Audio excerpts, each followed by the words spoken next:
வெளியில போட்டோம். ஆம்பளைங்கலாம் வேலைக்கு போறாங்க. பல டென்ஷன் இருக்கும். மன அழுத்தம் இருக்கும். அதனால வேலை செஞ்சுட்டு வந்தரணும். ஒரு 1 ஹவரே என்னமோ அவங்க ஃப்ரெண்டுங்க கூட போய் ஃப்ரீயா பேசணும். ஃப்ரீயா இருந்துட்டு வரணும். இல்ல சினிமாவுக்கு போட்டோம், வெளிய கூட போட்டோம் ஒரு நாளைக்கு. அதனால நீ கண்டுக்க கூடாதுல்ல. எப்பவும் நம்ம கூடவே தான் இருக்கணும். நம்ம தான் கூட்டிட்டு போணும். அப்படிலாம் நெனைக்கக்கூடாது.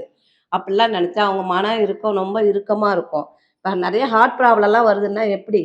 ஜென்ஸுங்களுக்கெல்லாம். அதனால அவங்க ஃப்ரீயா இருக்கணும். நம்ம மட்டும் வீட்ல ஜாலியா இருக்கோம், பேசுறோம், சின்ன டிவி பார்க்குறோம், சீரியல் பார்க்குறோம், ஜாலியா இருக்கோம். அவங்க ஒரு வேலைக்கு போயிட்டு வந்து வெளியில வந்தோனே அவங்களுக்கு வேற எதுவும் என்டர்டெயின்மென்ட் கிடையாது. அவங்க வந்து வெளியில போய் ஃப்ரெண்ட்ஸுங்க தான் அவங்களுக்கு. அதுதான் அவங்களால பண்ண முடியும். நம்மள மீறி எந்த தப்பும் பண்ண போறது கிடையாது அவங்க. அத மாரி பண்ற ஆளும் கிடையாது. நீலாம் போயிட்டு வெளியில போய் ஜாலியா என்ஜாய் பண்ணிட்டு ஒரு 1 மணி நேரம் பேசிட்டு இருந்துட்டு வந்தா தான் அவங்களுக்கு ஹார்ட்லாம் கொஞ்சம் ஃப்ரீயா இருக்கும். ஏன்னா நெறைய பேருக்கு ஹார்ட் அட்டாக் வருதே!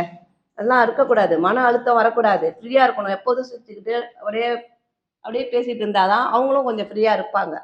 அதெல்லாம் நீ கண்டுக்க கூடாது. இதெல்லாம் நீ தெரிஞ்சுக்கணும் வாழ்க்கையில. இல்ல எல்லாத்துக்கும் கோவப்படக்கூடாது.